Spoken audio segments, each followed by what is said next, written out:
Salut tout le monde! Vous êtes-vous déjà demandé si on pouvait utiliser le désert du Sahara pour résoudre nos problèmes énergétiques? C'est une idée un peu folle, mais pas si tirée par les cheveux qu'il n'y paraît.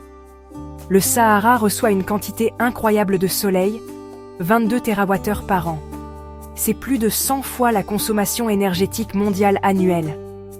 Alors, imaginez qu'on recouvre le Sahara de panneaux solaires. Les panneaux solaires utilisent l'effet photovoltaïque pour créer de l'électricité. Les particules de lumière frappent la surface du panneau et libèrent des électrons. Mais toute la lumière solaire n'est pas utilisable. Certaines longueurs d'onde sont perdues. Les panneaux commerciaux actuels atteignent environ 25% d'efficacité et les panneaux expérimentaux atteignent 47%. De plus, le coût des panneaux solaires a chuté de 89% au cours des 10 dernières années. Des pays comme l'Inde, la Chine, l'Égypte et les États-Unis ont construit d'immenses fermes solaires.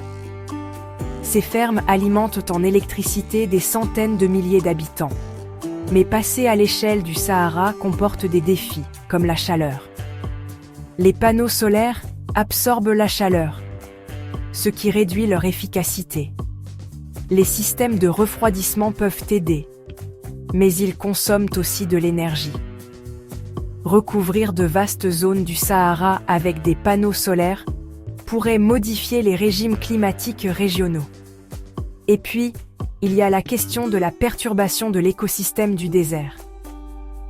Une alternative est l'énergie solaire concentrée ou CSP.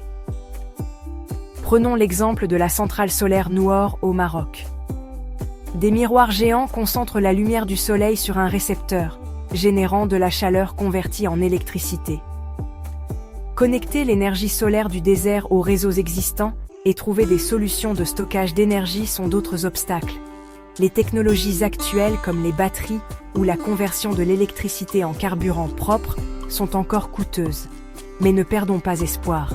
Les solutions solaires à petite échelle pour les bâtiments individuels et les communautés rurales sont tout aussi importantes.